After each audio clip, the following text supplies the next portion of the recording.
While I do not think most Americans are reactionaries, I think that is a Republican phenomenon. I do think that they're probably more socially to the right than someone like me. And I think that, we can get into the details of what that even means. But I think it's a fair assumption, especially actually less so in arguments about like things with marriage equality, but maybe conversations about like immigration as an example. So I'm totally willing to have the intellectual honesty and stipulate that I think that there's a lot of areas in this country, like Medicare for All, where my views actually totally exemplify the mainstream and an emerging mainstream. And there's other areas where I have work to do to reconfigure politics in the direction I want.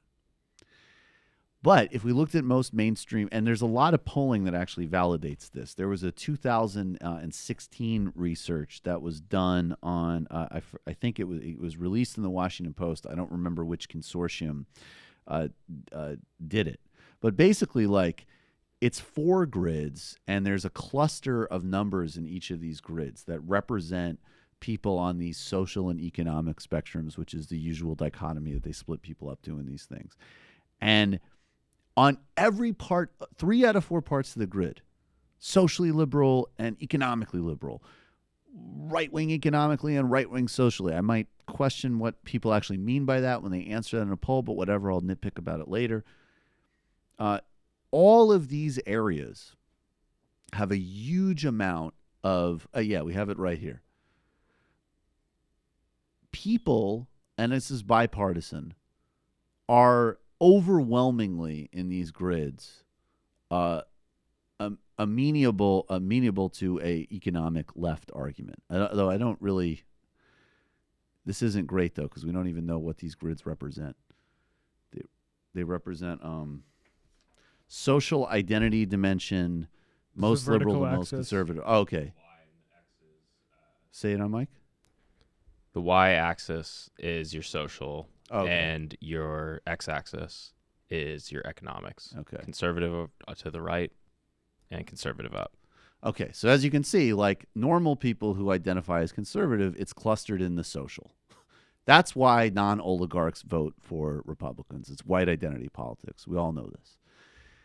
If you go into the lower right, which is the cluster that represents the, you might have never heard this before, but I'm a fiscal conservative and social liberal.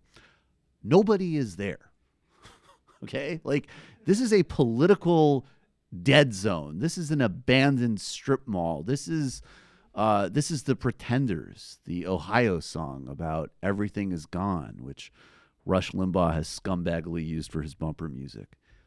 Nobody is there, except for the most credentialed, overcompensated, socially and financially capitalized people in the country, which is why every time you turn on Morning Joe, every time you turn on some idiot cable news panel, every time you hear somebody trying to sound smart at some function, they go to, I'm socially liberal, fiscally conservative, which actually, like all these other things in the poll, doesn't mean anything. And sometimes you might meet a normal person on the street who says this, and then you drill it down, and they're going to be actually on to the left of economics, because some people just think it means like don't waste money.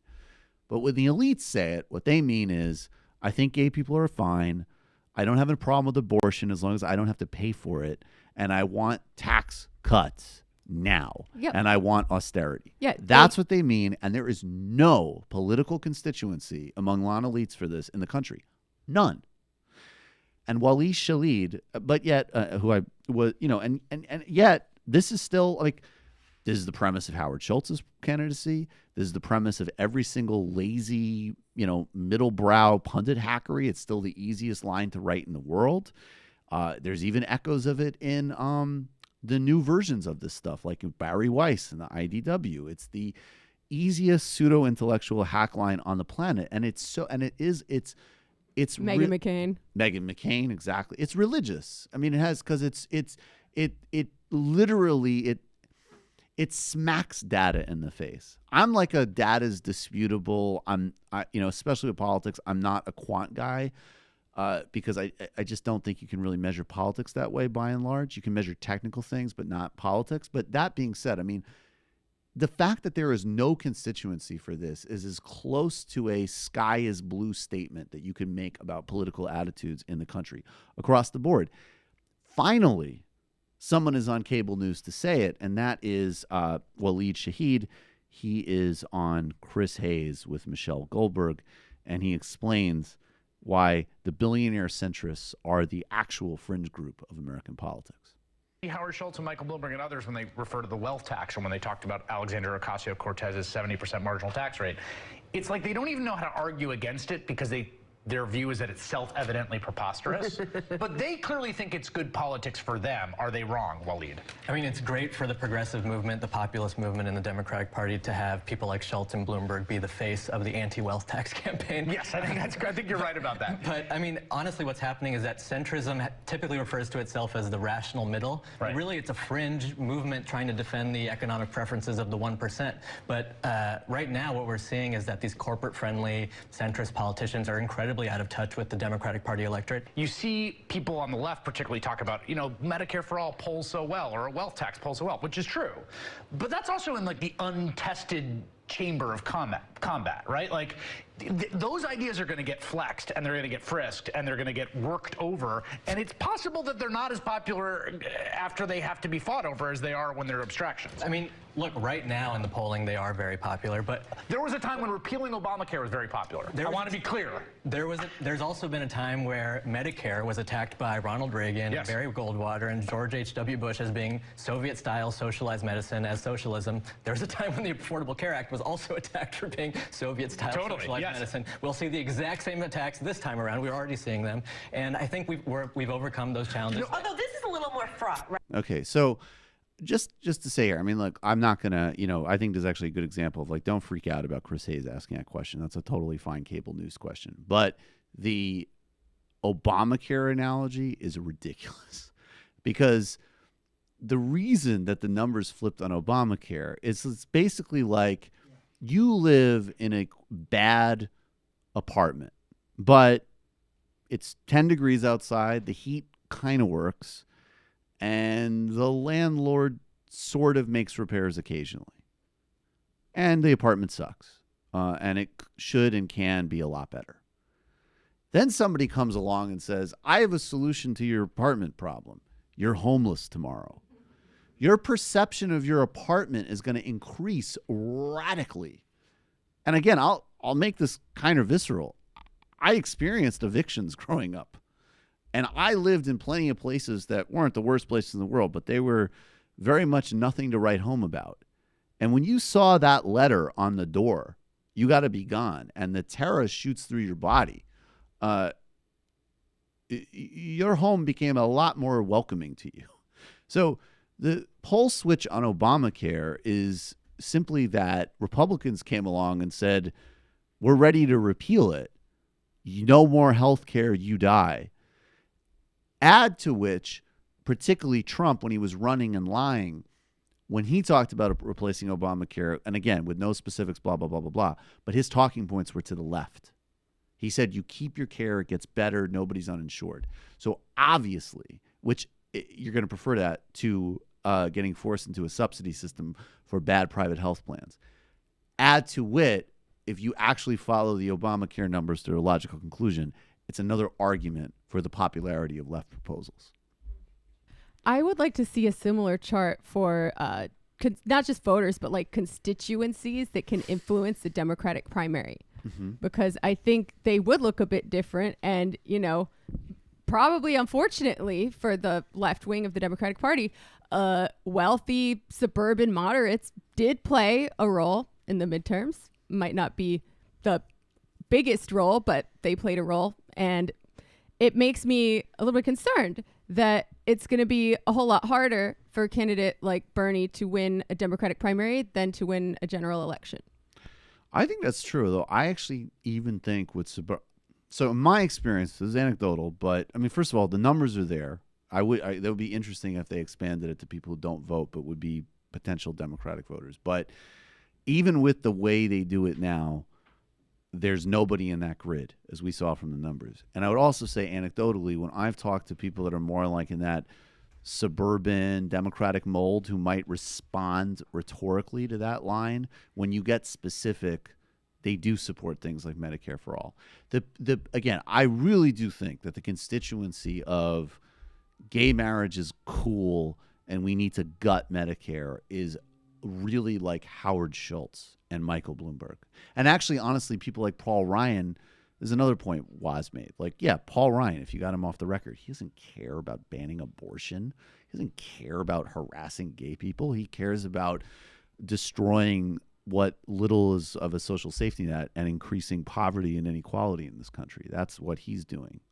Well, I mean, one potentially good thing that Trump may have done is to destroy the alliance between the religious right and the free market neoliberals.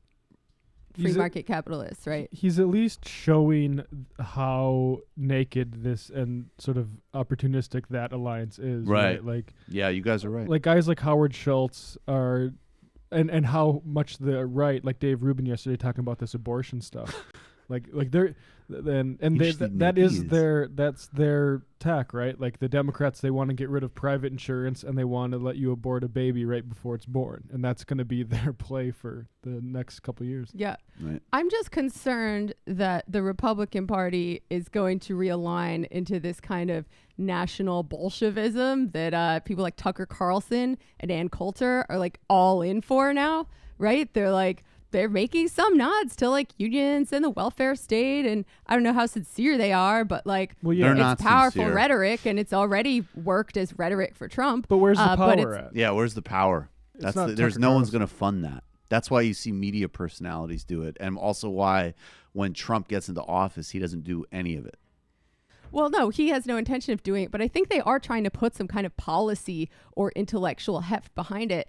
And if the Republican Party at large picks up that kind of realignment, and it's a choice between like this national Bolshevism, social democracy in one country for white people, strong borders on the one hand, versus this like totally bankrupt, socially liberal, fiscally neoliberal Democratic Party, even if there's not a real constituency for that, like they've still got a whole lot of heft behind them, right? They've got Hollywood. They've got the mainstream media. They've got a ton of different moneyed interests in the political class. It seems like two very bad choices. It's like Le Pen versus Macron all over again. I think they can make rhetorical moves toward it, but when they have to actually sign checks, I just don't think they're going to do it. Yeah, I think that's the real, like the difference between, I mean, I think rhetorically it's super potent and dangerous, and it already does have a terrible effect on this country but yeah, the checks won't ever be cut. And the difference between, like, Le Pen can have that position in France because France already does have a actual social democracy that exists, and you don't need to rely on oligarchs to fund you in the same way there. So it's like, to me, and it's also just evidenced by, could you name, again, not media figures, but any national Republican with a profile who's talking about income inequality and giving nods to labor unions? I mean, no, not counting Tucker Carlson and no, Ann but I'm Coulter. talking Hello, this is Mitt Romney. I mean, Trump talks about that stuff. So Trump, right, but besides Trump, who again, because it has nothing to do with his policy except for his NAFTA negotiators, we heard, and you could think of him just as another media figure.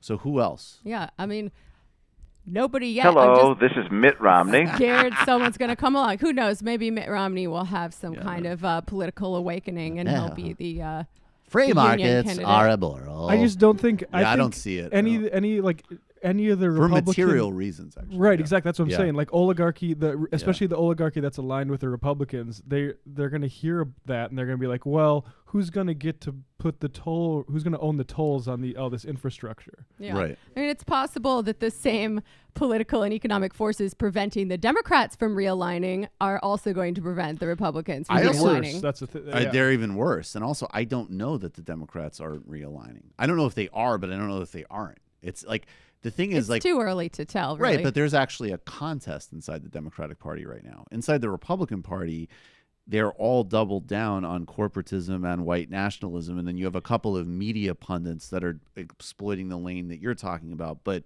have no political power. So, I think like the action is in the Democratic Party right now. And I agree with you that there's no guarantee that goes the right way at all. But it's in play. I mean, there's a reason that, contrary to what a lot of people who are, weird on Twitter want to think, Bernie Sanders is still the most popular politician in the country. AOC is by far the most promising and dynamic politician in the country. So like, and that's it. Like that is both a signal of what works nationally and also the fighting line in the Democratic Party. And the last thing I'll add really quick before I get to you, Matt, is that I think it is actually really interesting that, the establishment wing, for lack of a better word, they've got in Kamala Harris, they have an incredibly formidable, serious, opponent and politician.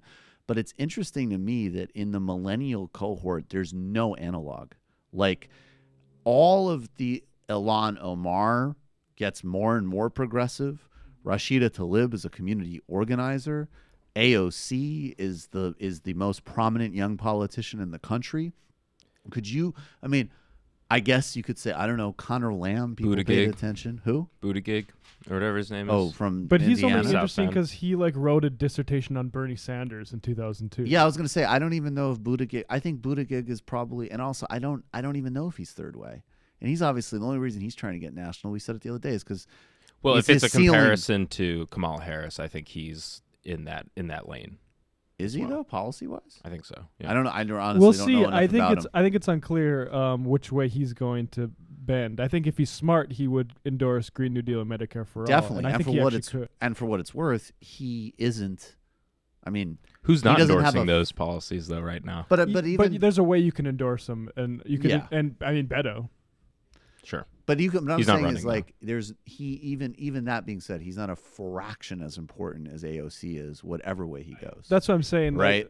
There is no analog just in terms of like talent and importance. Third Way likes to quote these stats that there was as many moderates elected in 2018 as there were, left-wing progressives. Right. But guess what? Nobody can name a single one of them. And again, and also some of them, like at least the way Connor Lamb campaigned, and of course I have strong disagreements with this, but Connor Lamb campaigned as I'm pro-gun, anti-abortion, and was like union made, union hall, union.